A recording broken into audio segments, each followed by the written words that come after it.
Hindi pwede na matapos ang administrasyon ito na hindi may pakulong si Martin Romualdez at si Saldico.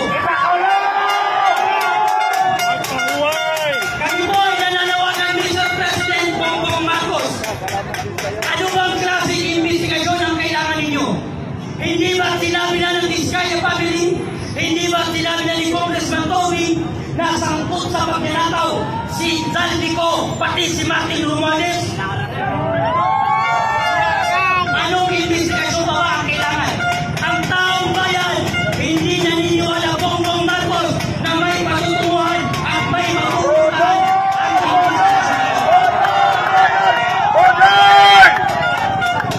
paano maniniwala ang taong bayan na may mapupuntahan ang investigasyon ito kung ang nag-iimbestiga ay sangkot sa nagawan sa gobyerno?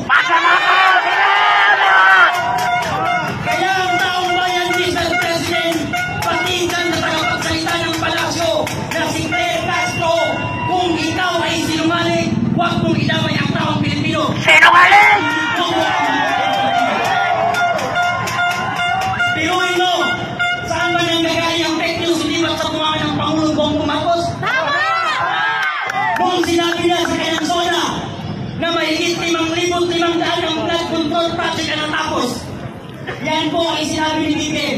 Ngunit ang tanong ng taong bayan, Mr. President, saan mo nilagay ang 5,500 na project control dito sa bansa? Hindi kami maniniwala sa mga politiko at hindi kami maging sunod-sunuran sa mga congressman na walang ginawa kung hindi kainin ang pera ng taong bayan. Bongbong Marcos, mahiya ka naman. Martin Romualdez, mahiya ka naman. Pati ikaw, Saldico, mahiya kayo. Pati sa mga anak ng kontraktor at politikong kumakain sa pera ng taong bayan. Biruin mo kung gaano kawalang hiya ang mga anak ng politikong kumakot, pati anak ng mga kontraktor. Hindi sila nahihiya mag-flex ng mga kayamanan nila. Pero ang mga kayamanan yan ay galing sa ating mga Pilipino. Tingnan nyo si Jen Alonte, pati si Clarin ko, kumakain sa ibang bansa, nagkakahalaga ng 759,000. Samantala ang mga Pilipino, may mga bata na tutulog na walang makain, may mga Pilipino na lumulusong sa baha, habang ang mga politiko ay nagbaha. Mga kapitong Pilipino, lahat ng sangguniang kabataan, mga youth leader at taong mamamayan sa Pilipino, huwag na tayong magbingi-bingihan, huwag tayong magbulag-bulagan sapagkat napakatagal na niluloko lang tayo ng gobyerno ng Pilipinas. Tama na, Sobrana! Tama na ang nagawan! Tama na ang korupsyon! Mr. President, hindi na po mabubulod ang Pilipino sapagkat ang mga Pilipino ay hindi po kumakaya mo. Marcos, Marcos, magnanakaw! Marcos, Marcos, magnanakaw! Marcos, Marcos, magnanakaw! Magnanakaw si Marcos! Marcos magnanakaw! Marcos, Marcos magnanakaw! Marcos, Marcos magnanakaw! Magnanakaw si Marcos! Mga Pilipino, gumising na tayo sa katotohanan. Huwag na tayong magbigay-bigyan sa matatamis na salita ng politiko at mga congressman na nagpapahirap sa ating bansa. Sila ang dahilan kung bakit ang mga Pilipino hanggang ngayon ay naghihirap dahil sa mga politiko mayroong sariling interes. Pag sila ang naupo at nanalo, wala silang inisip kung hindi paabayin ang debino nila at nakawin ang pera ng taong bayan. Tama! Kaya mga kababayan, hindi tayo susuko hanggang hindi makukulong si Martin Romualdez pati si Saldico at iba pang mga congressman na sangkot sa nagawa sa gobyerno. Lalong-lalo na si Bongbong Marcos na siya ang ulo ng lahat ng buhaya na ito sa gobyerno. Nagpapaitulog sa mga nagawan dito sa gobyerno.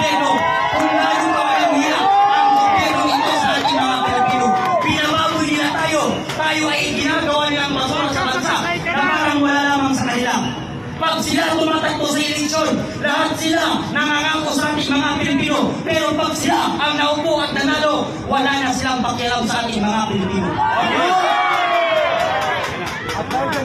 At dahil dyan, thank you very much. Mabuhay ang Pilipino.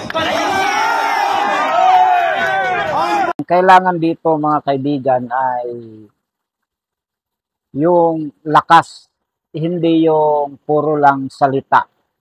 Kasi hindi po bababa itong si President Bongbong Marcos kung hanggang bibig lang po tayo. Sa lahat po ng mga manonood ng video ko ngayon, ito ho yung pakinggan nyo kung kasali po kayo sa rally, o sumali po kayo sa rally, hindi po bababa itong si Bongbong Marcos kung hanggang salita lang po tayo. Hindi yan bababa. Hindi po bababa yan si Martin Romualdez kung hanggang salita lang po tayo. Kasi yung kapal ng pagmumukha nila, mga kaibigan, grabe na yung kapal. Hindi na yan normal na kakapalan yung kanilang mukha. Ang kanilang mukha, mga kaibigan, ay sobra ng kapal. Hindi na yan pwede sa mga salitang umalis ka dyan sa pwesto, bumaba ka sa pwesto mo. Hindi na yan pwede, hindi na yan uubra sa kanila.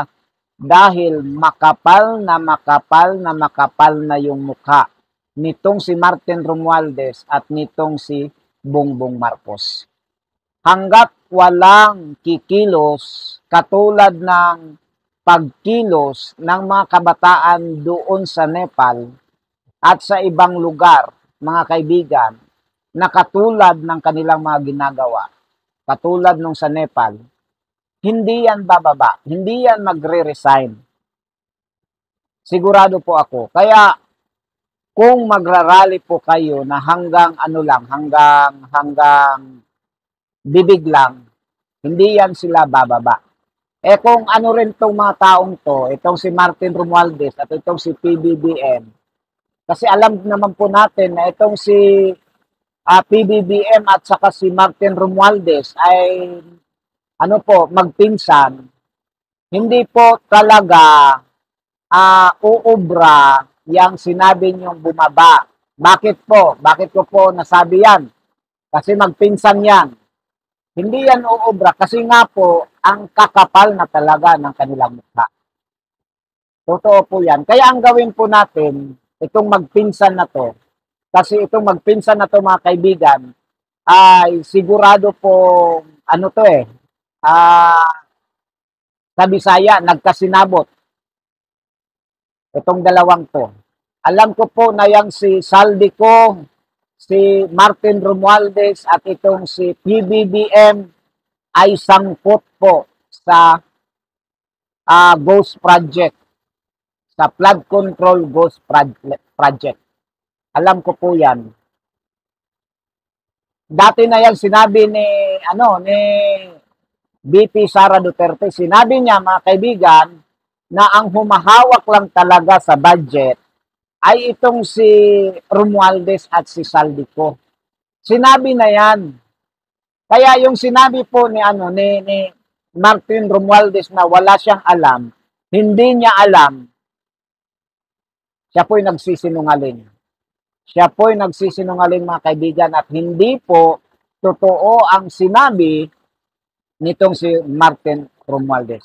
Kanina lang, mga kaibigan, nakita ko ang sinabi po nitong si Bongbong Marcos, hindi daw niya pupursigihin, hindi daw niya pipilitin ang mga Senado na imbestigahan yung flood control. Hindi daw niya pipilitin na imbestigahan. Ang gusto daw niya ay ayusin. Biruin mo yan. Sinabi niya yan. Hindi niya pipilitin na imbestigahan yung ghost project na yan, yung flood control na yan. Ang gusto niya ay ayusin. Paano yan maayos kung walang makulong? Walang kakasuhan. Tingnan nyo, mga kaibigan, siya yung nagbisto ng flood control ghost project. Siya yung nagbisto, mga kaibigan, na may mga porsyentong natatanggap itong mga congressman na to, yung mga buhaya. Pero ngayon, sasabihin niya, hindi niya pipilitin. Ano to, dramahan? Kaya nga nasabi ko mga kaibigan, walang kwenta itong mga ginawa po nitong si PBBM, yung pagbisto niya, yung sabi niya na may ghost project. Wala yang kwenta kasi drama lang yan. Tayo lang ang niloloko mga kaibigan. Biniston niya yung sarili nilang kapalpakan. Biniston niya mga kaibigan para yung taong bayan bibilib sa kanya. Pero sa totoo lang mga kaibigan, alam niya yan. Alam niya na may ghost project, alam niya na may nakawan diyan po sa camera. Alam niya yan. Kasi nga, pinsan niya itong si Martin Romualdez. Yang speaker, pinsan niya mga kaibigan. At itong si Saldico mga kaibigan, itong si Saldico masyadong malapit kay Martin Romualdez. Biruin mo, nung nakaraang eleksyon, yung nagkakampanya pa itong si Saldico. Anong yung sinabi niya? Na bibigyan pa daw siya ng 1 bilyon nitong si speaker, mga kaibigan, nung nagkampanya siya.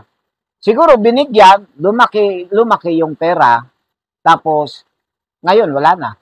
Iniwan na yung ating bansa.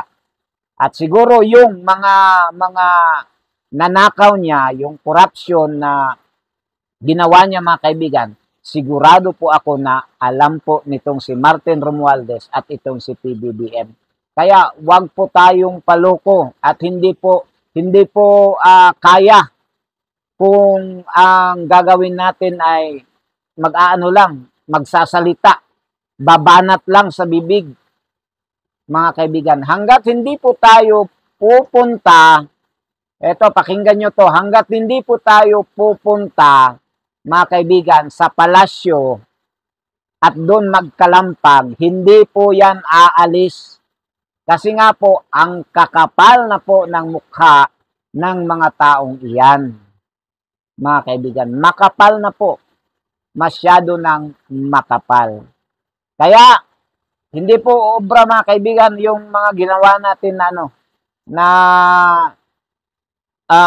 banat na bibig lang.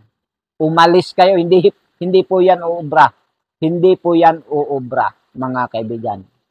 Kaya ang dapat natin gawin ay pupunta sa palasyo at doon tayo kakalampag, mga kaibigan.